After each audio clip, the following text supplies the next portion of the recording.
Now we're ready. This meeting is being recorded, it says. And I hope that's okay for all of you. So now we're ready to begin, and I'm very happy to introduce our first presenter, Angela Gleason. Angela Gleason is a jewelry artist blending unconventional materials with metal to create beautifully crafted fashion accessories rich with humor and irony and addressing difficult and often painful social realities. Adding to her repertoire of skills and highlighting homelessness, Angela built a tiny house out of scraps from the landfill. She's an activist, well known as a teacher of jewelry and sculpture at Cabrillo and Monterey Peninsula colleges, and was the owner of her jewelry studio at the Tannery. You will see her work in the upcoming metal arts exhibit at Pajaro Valley Gallery. It opens next Wednesday, and the reception is Sunday, August 29th. So happy to introduce you, Angela. Please. So, all right, so here is, believe it or not, that's where the wood came from. I called it Wood Mountain. And I made the proposal without even knowing whether or not they actually have wood at the dump. Luckily they do. They throw away lots and lots of perfectly usable wood. And so there I am in the wood pile, and it takes a village. So this is one of the shots. One day when we put the siding on, all these people were, I call in the troops and they would come and help. But primarily it was my partner Shelly and I built this in a 4-month period, and really it was more like 3 months.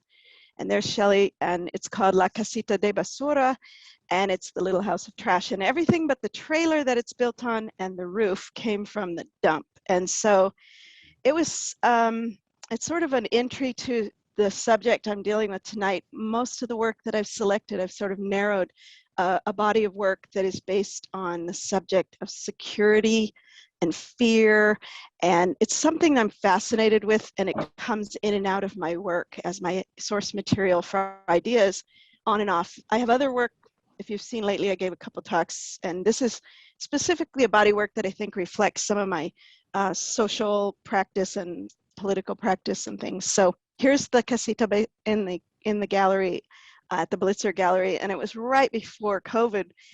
That December, the exhibition was in the gallery, and then COVID happened, and I turned it into my Zoom room for teaching. So it turned out to be a little really pleasant surprise that I had a room that I could use to teach in. So that's where I am now. And so here's, this piece is called The Final Nail in the Coffin. And a lot of times my work is inspired because I'm invited to participate in a project. And this originally started with a project by Boris Bally, who's a jeweler, and he invited artists and gave them decommissioned guns that had been bought back by police departments. And so inside the coffin is a gun, and I buried it, and the last nail is ready to be hammered in, and join me, let's hammer it.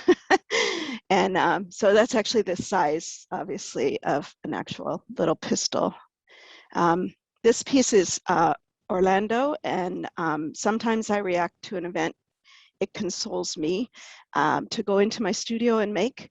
I find comfort there, and sometimes I don't know what I'm doing or why I'm doing it, but in this case, what I did was I took a strip of silver after the Pulse nightclub killing. 49 people were killed that night, and I took a piece of silver and I stamped their name and their age on each one, and then I turned it into a circle kind of representing Orlando.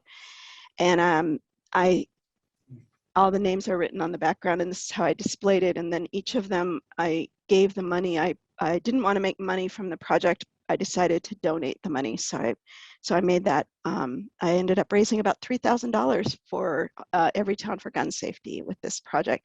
And there's still some left if you didn't get one. So then this is called Reimagine. And those are also made from bullet casings.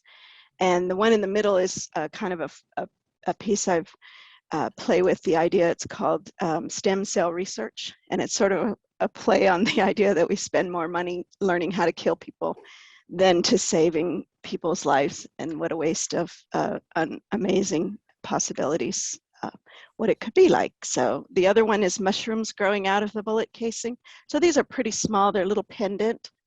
And it was a series of these ones. So I'm taking the original actual bullet casing and covering it and creating this. And they're each little pendants.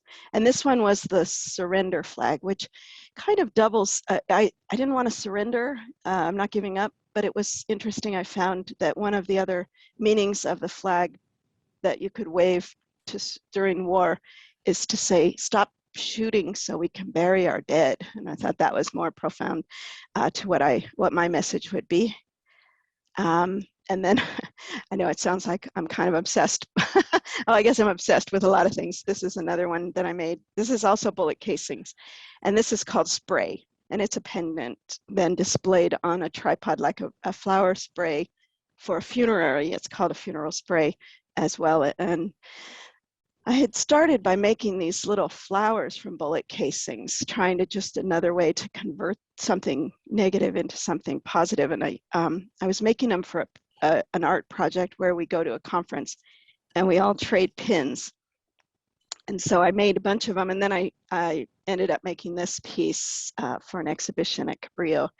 So that's, and the background is a piece of copper as well, but it's enameled with a kind of a blue, I think of it as the color of police uniforms, and it's sort of also a double entendre of messaging and the blue and gold. This piece is called Domestic Violence, and it's a singular piece that I did once that's a pendant, but it's also a brooch. It comes apart. So the front is just those tick marks counting. I think about the hidden mass shooting and mass murder is women being murdered by their own partners in their own homes. And so I tried to find a way I could represent sort of my angst about that. And so this house is a brooch or pendant. And you can see here's the other side with the piercing. And then that lid comes off, and it's actually a little coffin inside the house. Oh. And then inside the coffin is a brooch that's a pendant, a pin that's a target that's sandblasted mirror. So when you look at it, you see your face in there too. It's kind of like, I don't know, just how close it all is. Rosie, keep track of my time. If I go too long, I'm trying to talk fast without sounding like I'm talking too fast. You're doing fine. Okay, this one is from a series I did a while back. This was when we were in orange alert after 9/11, and after months and years, I went to the airport one day and we were still in orange alert, and I'm like, it doesn't mean anything. You know, it's not like we were having car bombs in our yard every day or something. And so I sort of thought about how the television is used as the propaganda dispenser, and how fear mongering is sort of a constant in our culture. And I'm so tired of being afraid, and how a lot of people are afraid of the wrong things, in my opinion. Like I like a college class called risk assessment, or a high school class. What are you afraid of, and what should you be afraid of? So that sort of was a whole series. Those are brooches also. They're little and they're based on TVs. Then I get obsessed sometimes in a series, and I started falling in love with the format of the TV. And so I researched TVs and I made a whole series of these. And then I also like to explore the more personal and physical, intimate level of risk assessment. And this one is called Just What the Doctor Ordered. And it's sort of about how we can't get the medicine we need, or we're getting medicine that's not good for us, or we don't know how to tell what's safe. Maybe it has a new meaning right now in terms of whether or not people are getting the vaccine or wearing masks, is sort of what's good for you and what's good for me, and sort of the whole medical system. Maybe these are individual pendants. They're copper, they're a couple inches big, and they're all based on the idea of pills.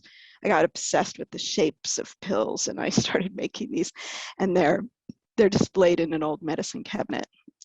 So I did another series, a bunch of necklaces and stuff about medicine, and about who needs it, and is it helping you or killing you, and or an addiction or a blessing. So I guess I like playing with a lot of sort of potential meaning.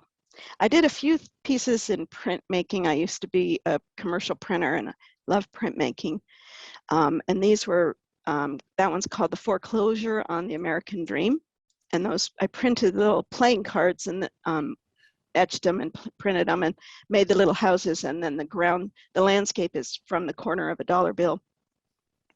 This note is legal tender for all debts, private and public, unless the bank owns you. And then I took the plates from that piece and I made this piece of jewelry from the copper after I printed. And that one's called the Halves and Have-Nots. And so you can see there's the house card made into a little house and the dollar bill cut out.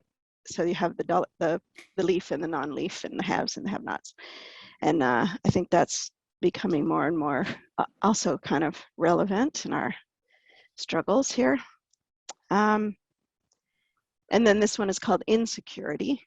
And again, I'm just fascinated with this idea of safety and fear. And I remember a college teacher one time, one of the most profound sentences I ever heard was, people will give up anything for a sense of security. And I thought, oh, not me. And I'd give up anything for my freedom. And I'll take all the responsibility I want. You know, so my whole life's about freedom and sort of the irony of our fears and insecurities. Then I got an idea from the envelopes that I did. Those little envelopes were printed and then sewn together. And I took the plate and I made, I had this idea that our eyes are where we have to hide our identity. So these are identity theft protection devices. And I did a series of these. And so I pierced the metal so you can actually see out quite well. And of course, it wouldn't really hide your identity. You'd rather look obvious in a crowd if you were wearing these, but sort of I do try to salt everything with a little humor, I hope. And there's a couple more of them. This one was called See No Evil, and etched brass. And these are using old eyeglass frames that I've repurposed. I have a whole collection of junk like that. And this one is called If Looks Could Kill. And there's bullet holes. Thanks to Shelley and Janet was with me. We went out in the desert and shot holes in an old private property sign. And it was just sort of an evil pleasure of mine. And then I have these, I know I want to do something with these bullet holes, but I don't know what. And then I cut them out and I made them into this. These are the least functional. You can't see very well, but I think they're pretty funny. And then I have some new work that you can see at the Pajaro Valley Arts. And they were based on a more vague starting point, was just ornamental ironwork. And I started playing with I love ironwork, gates and window grates. And whenever I travel, I take lots and lots of pictures of them. And so I started playing with the patterns and the shapes and these are 3 brooches that are in the gift shop. And I made some earrings too. And I was just goofing around. I didn't have a whole lot of content going on yet, but it was evolving. It ended up, I sort of started with the idea of a mask or even a face shield that would be like jewelry for your mask, or iron, like the idea of gates and protection. And so, but then it led to this piece, which I call a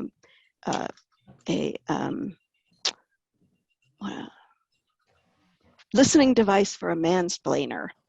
And those of you who know what I mean, you know what I mean.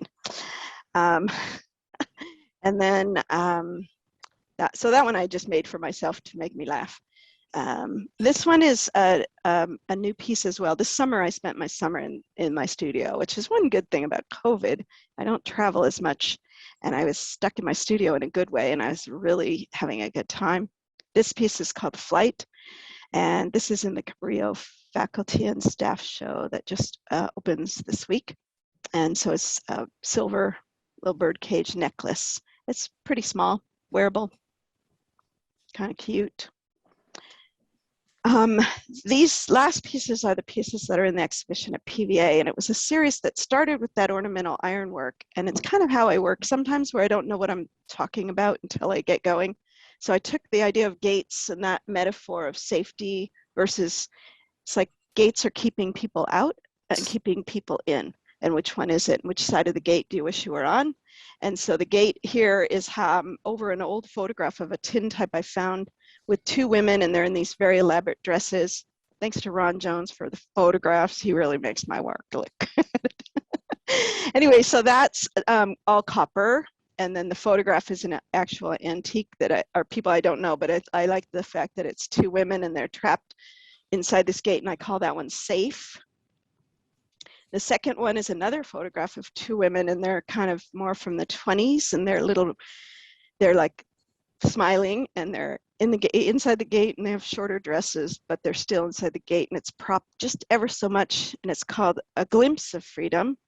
And the last just makes me laugh. This one's called Freedom.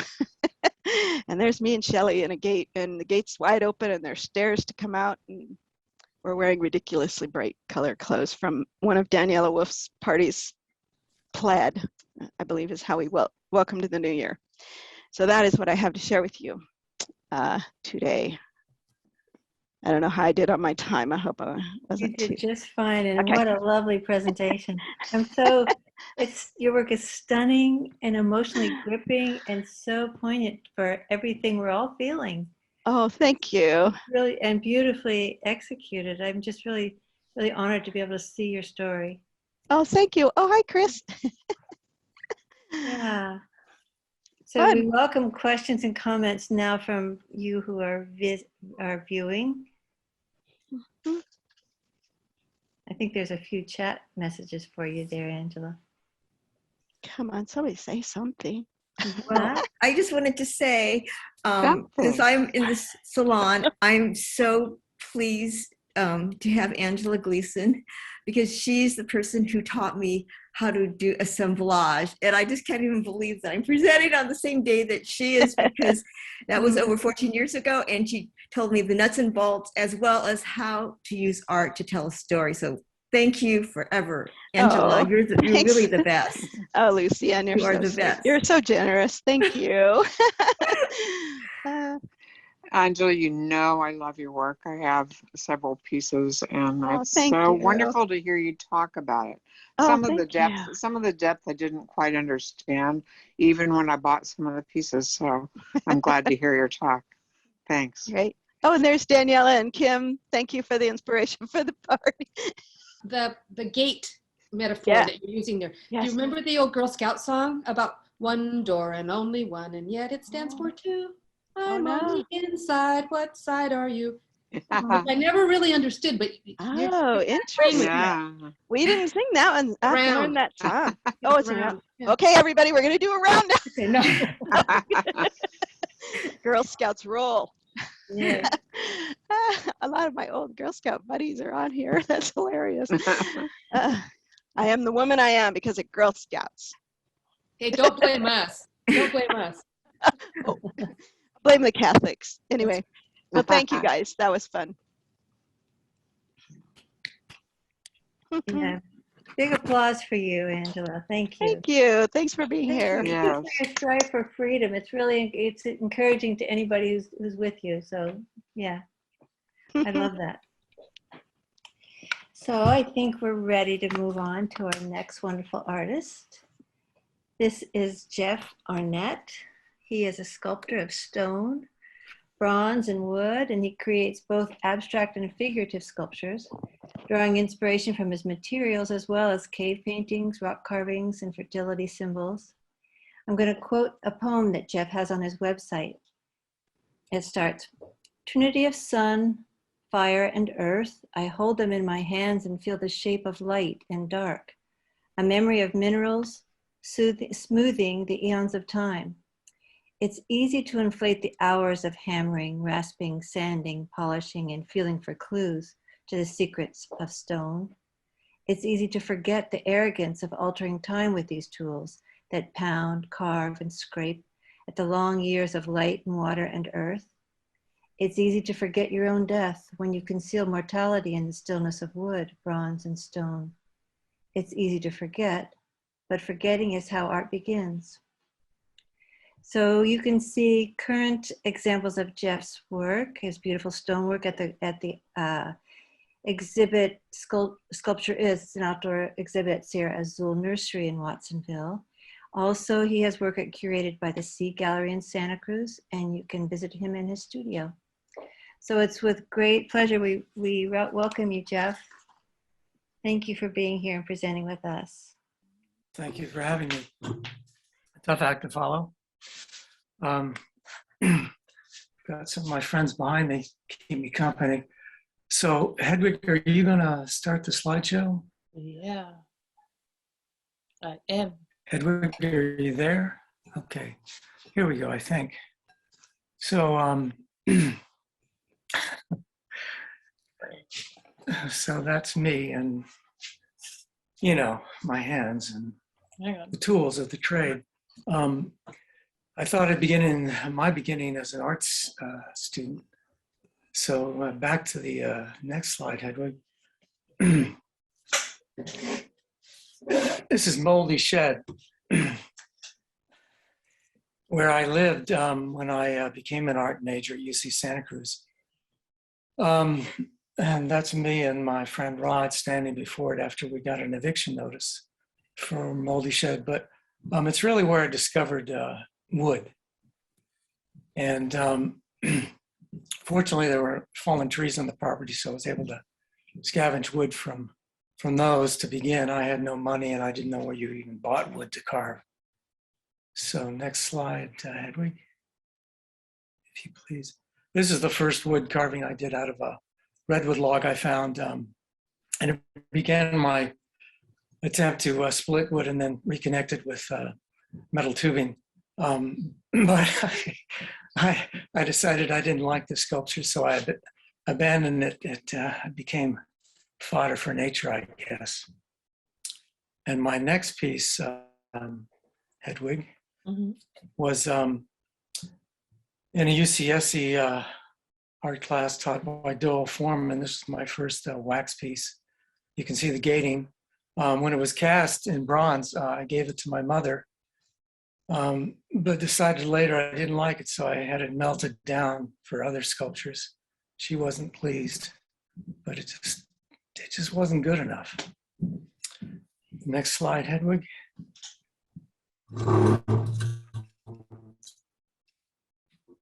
If you please. There it is. This is from my senior art show at Porter College at UCSC.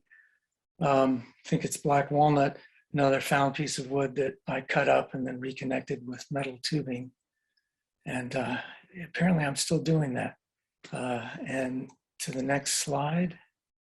Also in my senior art show at Porter, this was a willow tree that fell down next to Moldy Shed, and I scavenged a log, and next thing I know I had two pieces and joined them with metal.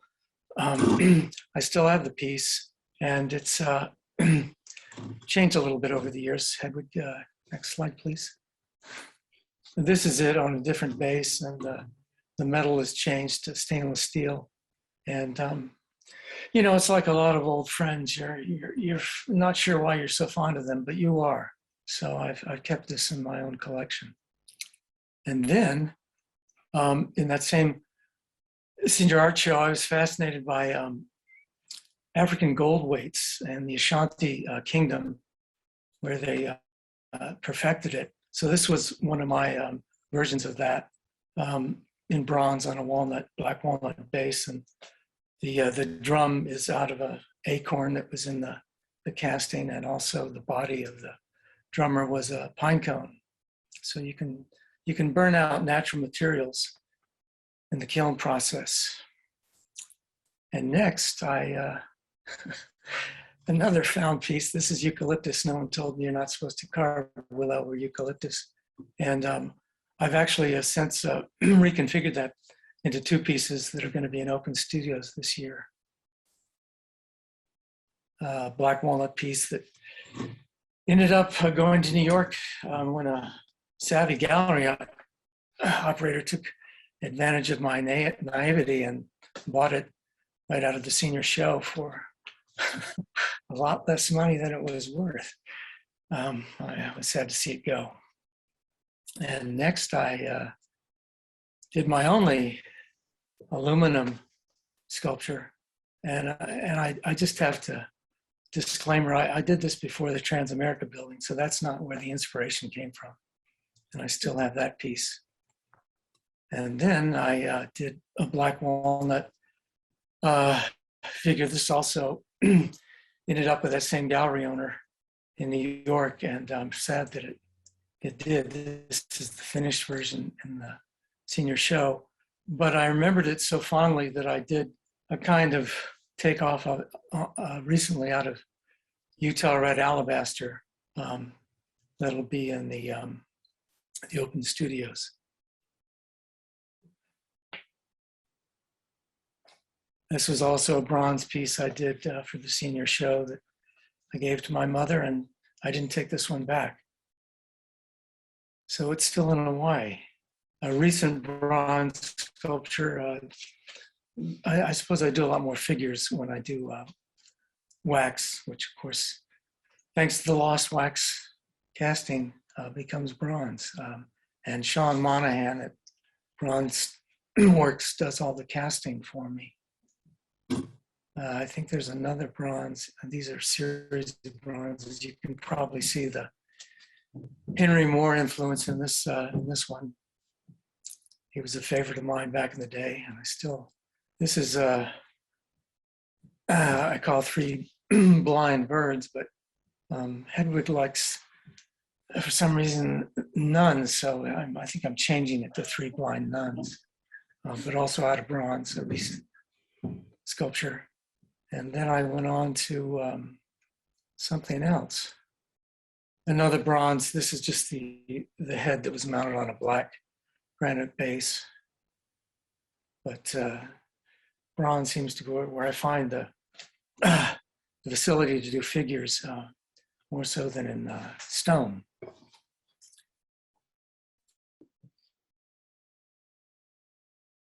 Discovered wax thanks to our class at the Santa Cruz Art League, which is the live model. And this is my version. And moving on to, I think, yet another bronze. Are you there, Hedwig? Yeah. Yeah. Oh, this is just a shot of the studio in preparation for open studios. These are all pieces that are auditioning. I don't know if they're all going to make it. And moving on, I think, to stone sculptures now, if I remember correctly. Oh no, this is the series of, I call them cave bronzes, almost all of which are inspired by the cave paintings from the Le Caux and Chauvet caves in France. And wonderful work by artists 30, 40,000 years ago. So I've appropriated, hopefully not misappropriated. It's a taper, which apparently used to exist in Europe back in the day.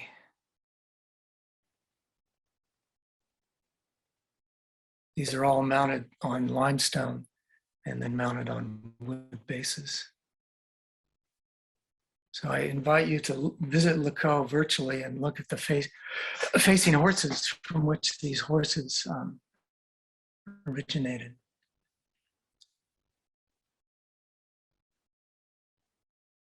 This was my first stone sculpture, thanks to a UCSC extension class with the dearly departed Angela Grova. After I actually reconfigured that piece much later. And the legendary poet, teacher, and former mayor of Santa Cruz, Tim Fitzmaurice, has the offspring that I cut from this piece. So that was my first one. And then I think an Arabiscato marble sculpture. A lot of the white marble we see comes from Italy. Most of it's from the Carrara quarries. This is from a different location. And this is one I think one of my first sculptures that began to somehow evoke birds.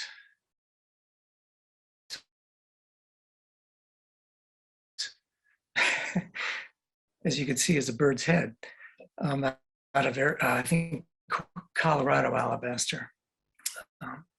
It's nice to see, at least virtually, because most of them have been sold. And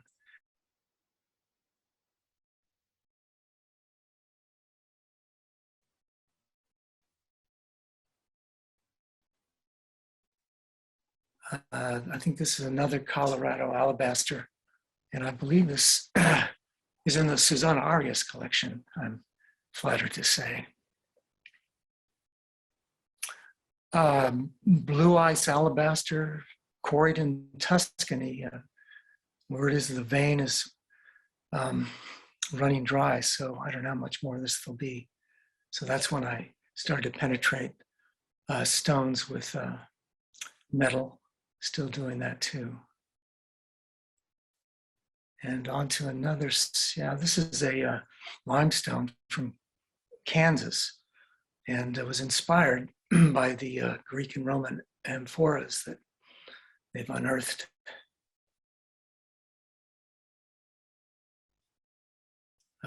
Black steatite, also kind of evoking that kind of bird imagery. What more have we got? This is a blue, Italian ice alabaster that went through several incarnations, and the latest ended up in France. So I finally went international. So that was cool. And Honeycomb Calcite, supposed to have healing properties. I can't vouch for that, but it's a beautiful stone. And those, as you can see, are copper spheres. And I think we're drawing to a close. I think this is heather green alabaster. And it's do a lot of sculptures that seem to have two figures pulling away from each other for some reason. And I think we're almost, this was another Arabescado marble before it was delivered to the couple that commissioned it. So you can see probably I'm channeling Barbara Hepworth here, another favorite sculptor of mine. And I think we have another honey calcite, Moonlight. If you see it on eBay, it might still be available. Long story, sad story in a way. But once you sell a sculpture, you have to let go.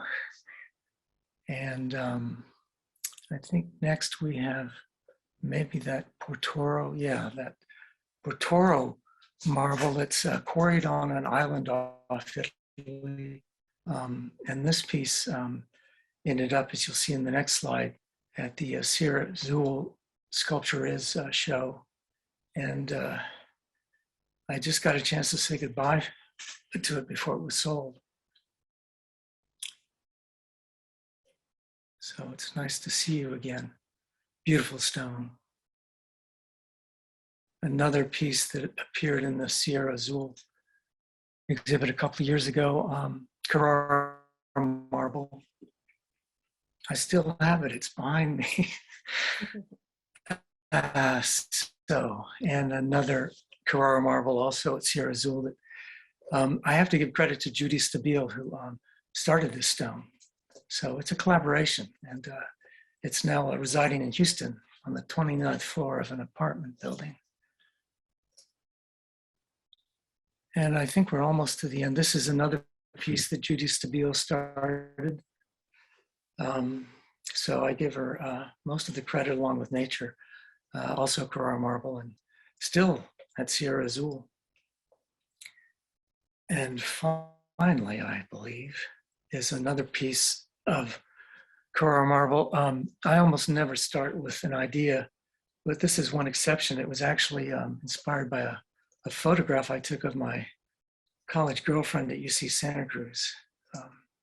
She doesn't look anything like that, but anyway, it's reminiscent of the photograph.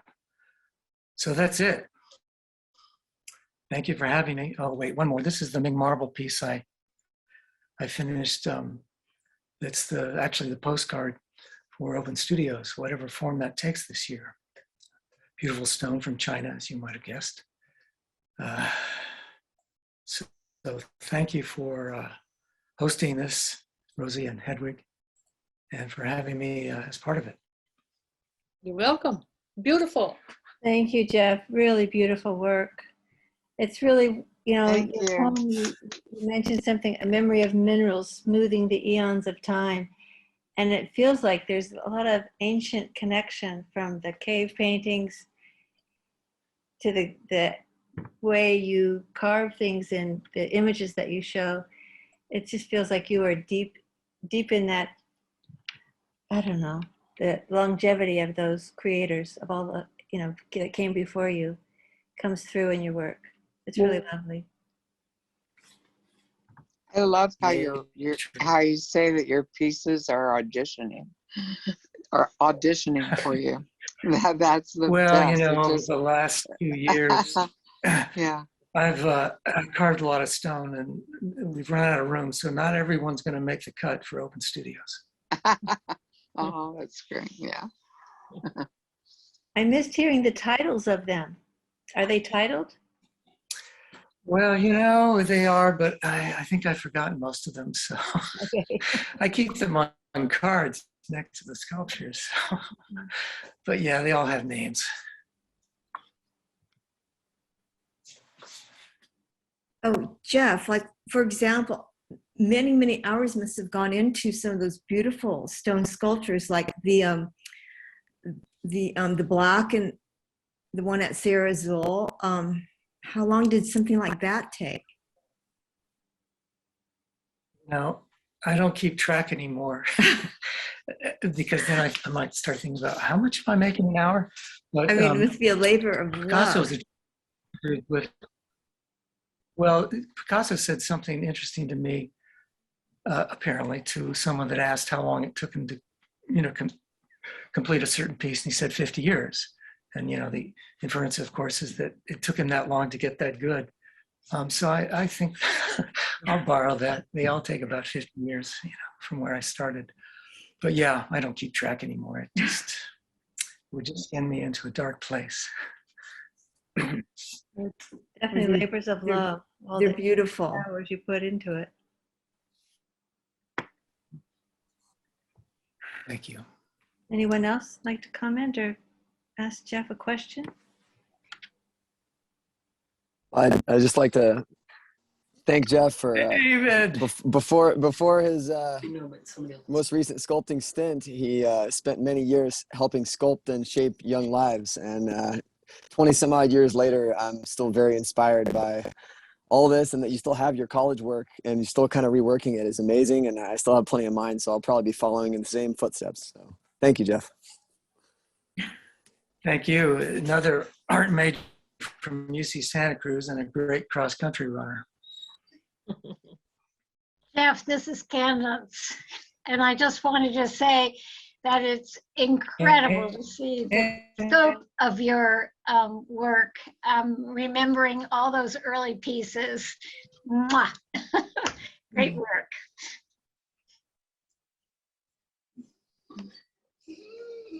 Jeff?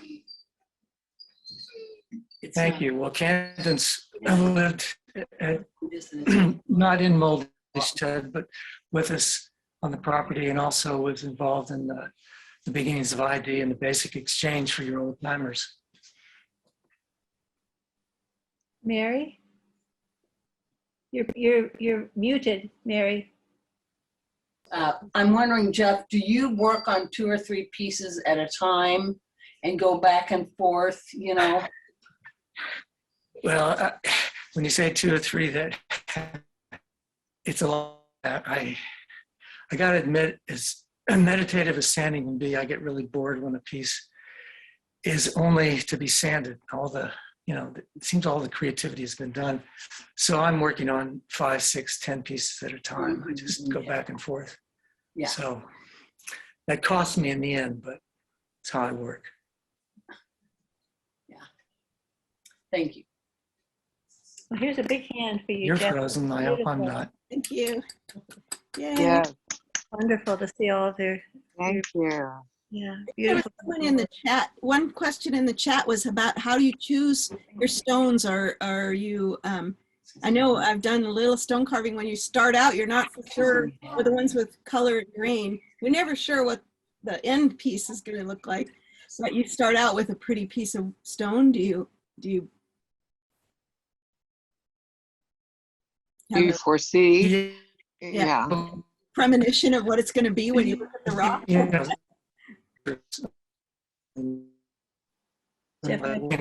Its beauty. You're breaking up, Jeff. You're frozen, Jeff. Oh, darn. Yeah. I could be breaking up. I'm There in you an go. odd place. We can hear you now. Well, anyway, I just think beautiful stone speaks for itself, but ways, it's its shape, and the beauty of the stone is kind of sometimes it's almost a fringe benefit. Thanks. I want to say to you artists that you're presenting, there are notes for you in the chat. So please take a look. I just saw those. Okay, good. Cool. Work on that. Okay, Jeff, thank you so much. It was really wonderful to see your presentation, to see your studio and all those gorgeous pieces. Thank you. Thank Angela. Thank Hedwig and all you who joined us. Thank you. Yes. So now I'm going to introduce Lucien Kubo. Lucien is a community activist and mixed media artist creating strong narrative work in reaction to the changing world around us. She incorporates nature, culture, history, as well as current events. Her assemblage pieces are a response to contemporary views about unity, democracy, and love, and point out the strong effect words and actions can do and have. She uses old letters and photos to tell stories of her Japanese American heritage, history, the plight of farm workers and others, often pointing to the painful reality of injustices. In response, there is a kindness depicted in her clay animals as sacred guardians meant to protect us. Lucien has a current show of her ceramic mixed media art at the Santa Cruz County Government Building. In September, she'll be at the Monterey Museum of Art's exhibit, Shadows of the Past, Sensei artists in the concentration camps. And then this fall, she'll be working on a collaborative installation at the upcoming Pajaro Valley Arts exhibit, Day of the Dead, which will address the anti-Asian hate movement. Her quote, Winds of Change video is available to download, and it relates to this film that we'll be seeing tonight, Hidden Histories of San Jose, Japantown, in which Lucien's work and contribution to the exhibit are highlighted. Lucien will introduce the film, which will run for most of the length of her presentation, and she'll add narration about the pieces that are her individual pieces that are shown towards the end. So please welcome Lucien. We're really excited to see what you have, Lucien. It's wonderful to have you. Thank you, Rosie and Hedwig. And Rosie thought it was a good idea to use this film. So I know it's a little different and it's a little long, but it'll cover most of my 20 minutes. And actually, okay, we could actually start with the film, and I'll be just talking about my introduction, share screening. Okay. Okay. This was a YouTube made by the Hidden Histories project. Hang on, I'm gonna turn it down a little. Yes, thank you. Okay, thank you, Hedwig. So I'm a Sansei, third generation Japanese American, and I think of my art as philosophical, historical, and personal narratives. I'm sorting out how I feel about humanity and the chaotic world around me. Much of my art is about giving voice and vision to culture, community, and the human condition. So I'm showing this Hidden Histories YouTube because Rosie thought it would be a good idea. And it's also a tribute to my parents, my dad, who was an artist and designer. So it's a little different in that way. I do want to say, when I speak about my parents in the internment camp, it sounds deceptively positive, but part of that is because I wanted to pay tribute to their story. Here's the Mochizuki in early 1970s, when young Asian Americans are making mochi, sweet rice cakes, in order to raise funds for the senior citizen program. They were inspired by the civil rights and anti-war movement, being active in the San Jose Japanese community.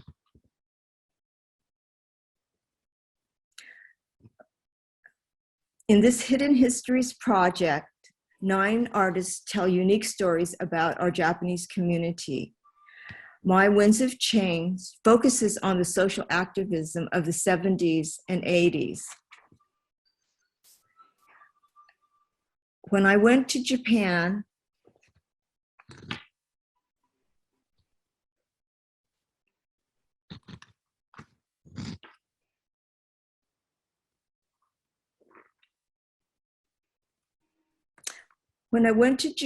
I noticed these stone animals wearing red bibs in front of temples.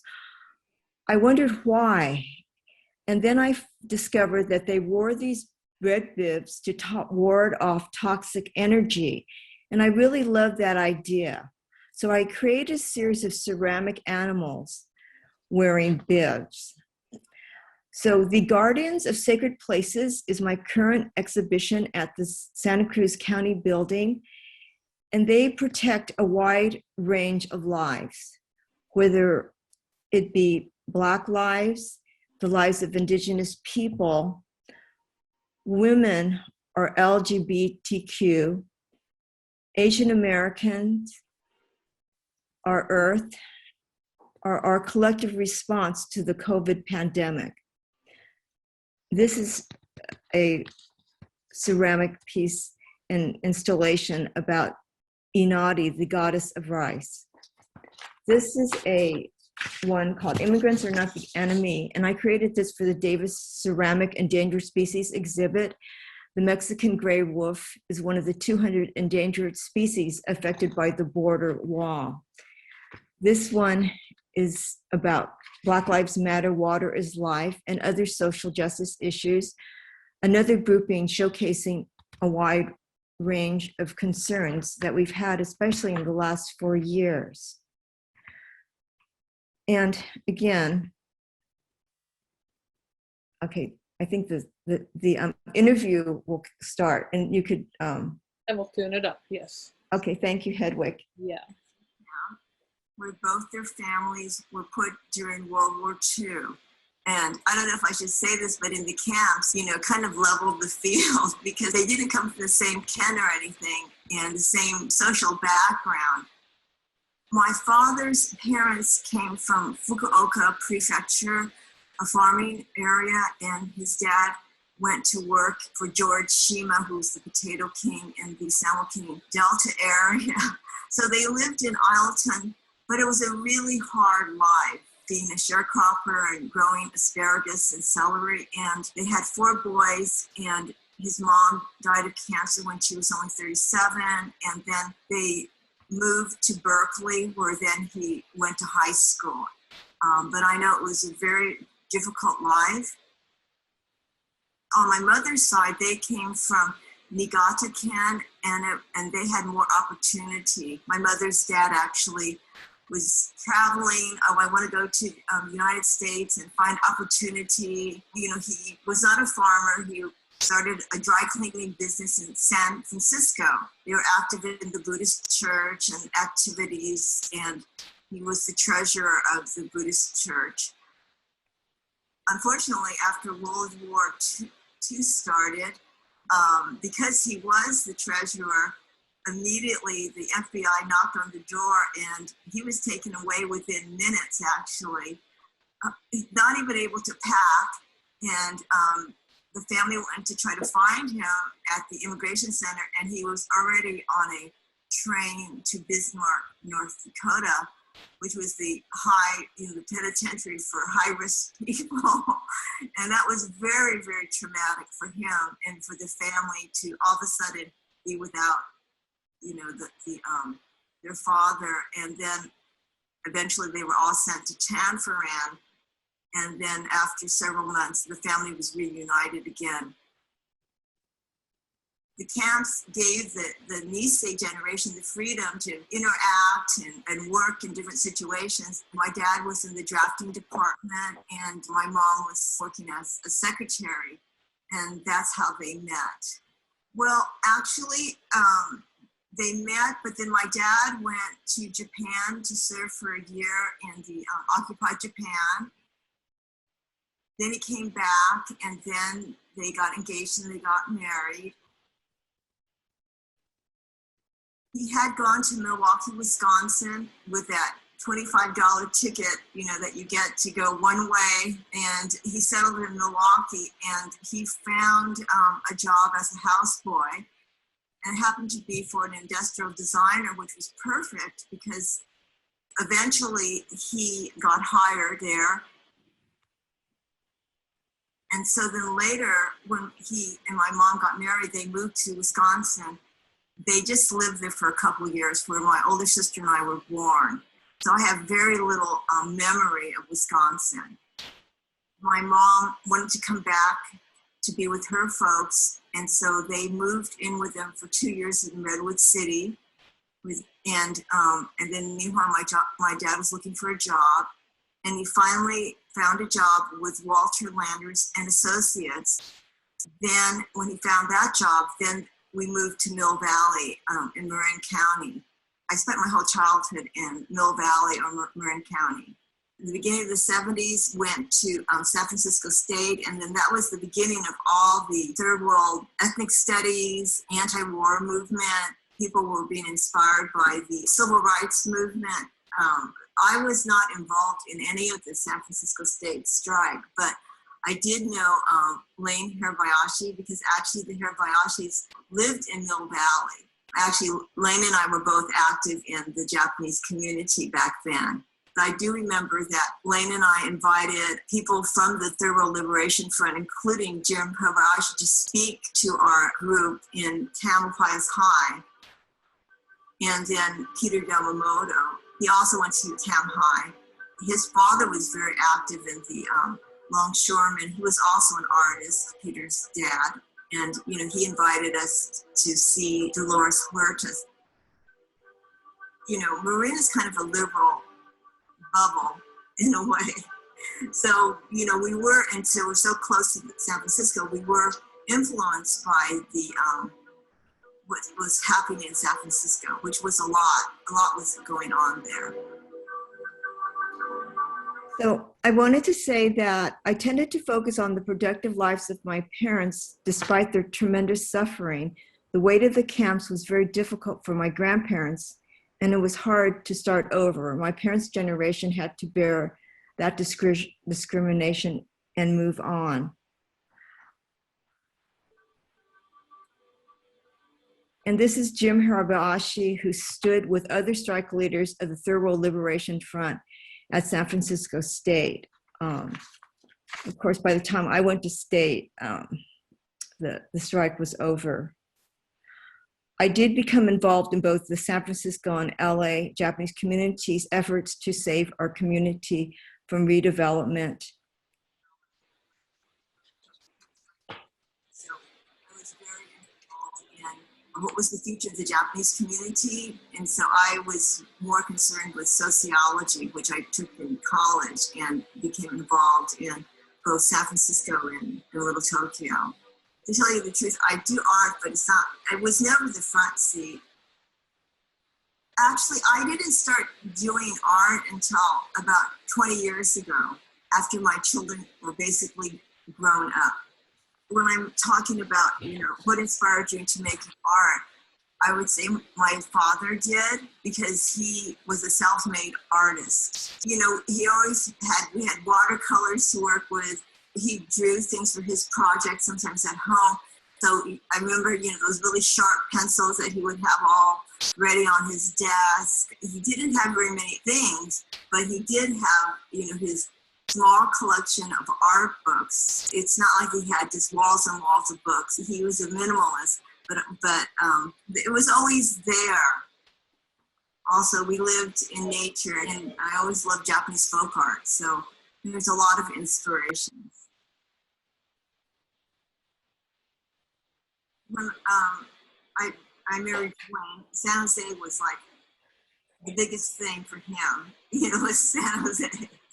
He was just San Jose, born and raised San Jose. So San Jose is, where we got married. San Jose is funerals of our relatives at the Buddhist church. San Jose is, we probably went to almost all the day remembrances, probably 30 to 40 day. It's like every year. San Jose is when you met your relatives that you only see once a year and some friends, So anyway, San Jose was very important, as well as, working initially with Knock, and then, Tom and Susan.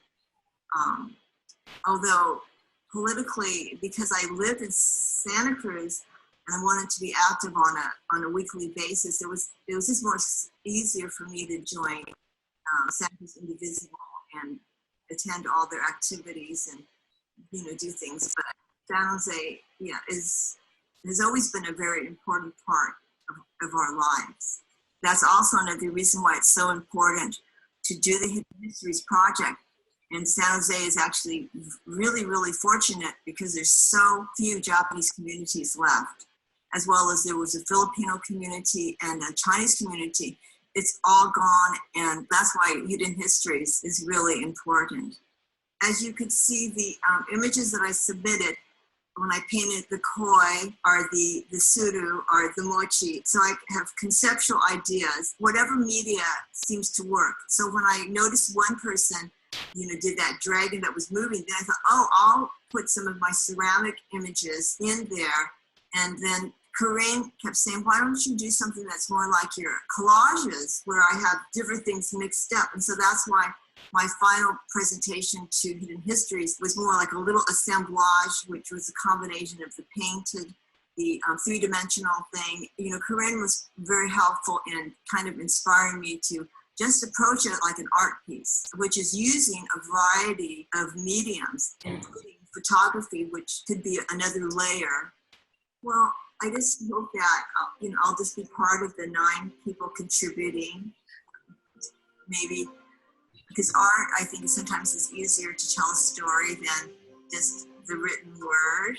And so I just hope that my small contribution through art will be interesting.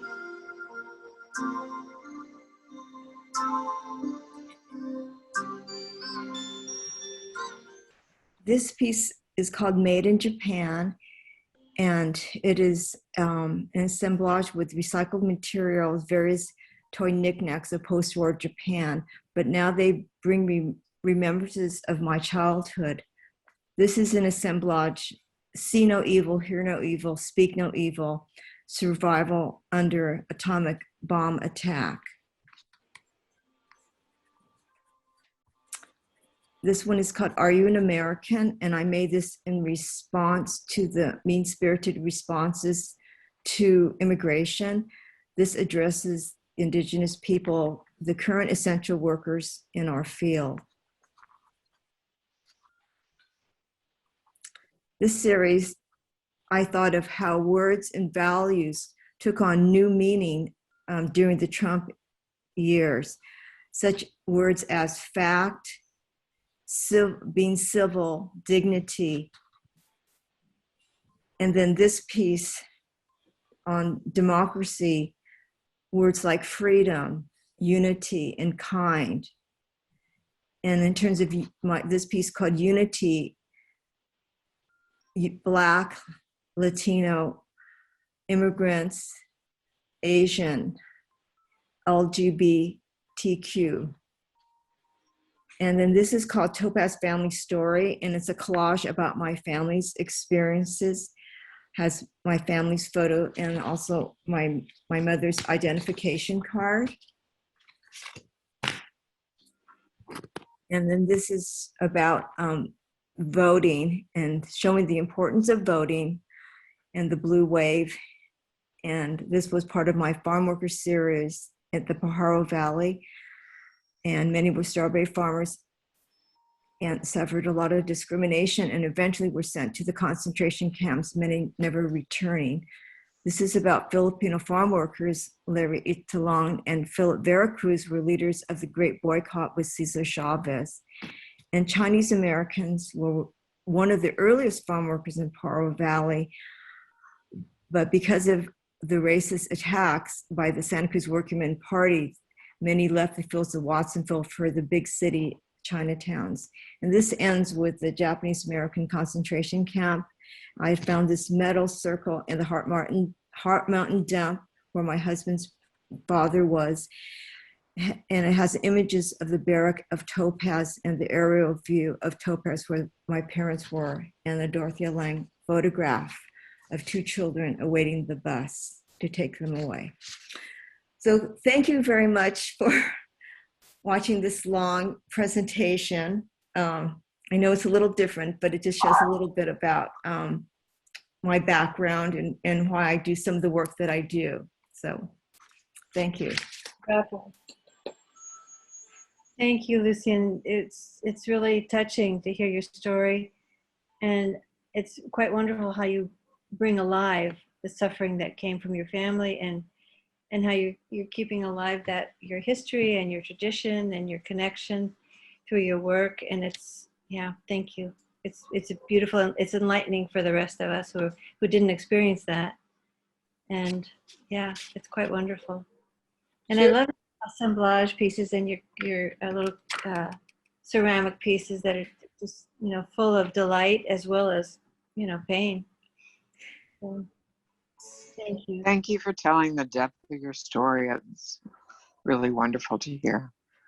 Oh, thank you. I know it's a little long, but Rosie said, "Oh, why don't you use this this YouTube?" And I said, "Okay, I will." But then I know it's a little bit on the long side, but I thought maybe it might be a story that other people might not hear. So anyway, I appreciated the because I think by having it be an edited video, we were able to get a wider breadth of information. I think it was really informative and wonderful. And I think it is interesting, we forget to appreciate that we're lucky to still have Japantown in San Jose, and when places like that disappear, like in Santa Cruz, it disappeared in a fire and we don't have anything. I mean, yes, but yes, it's different than having a community where people live in a more concentrated sense of togetherness. I think that's a nice thing to commemorate and to also appreciate that we still have that in some places.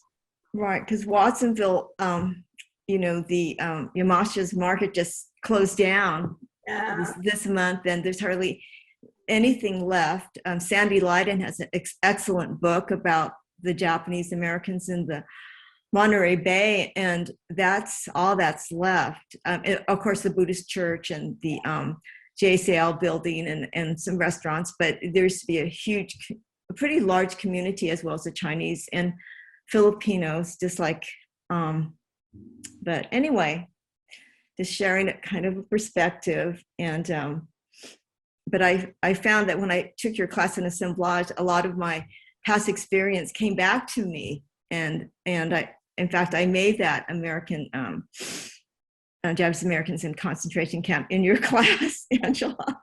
I know. Thanks to you. And it's, but with your great, teaching about the nuts and bolts and everything, it's, it's still alive and well, and it's actually at the Monterey Museum of Art right now. So thank you very much. That's great. Shirley Munoz had a question. Yes. Oh. Shirley, are you there?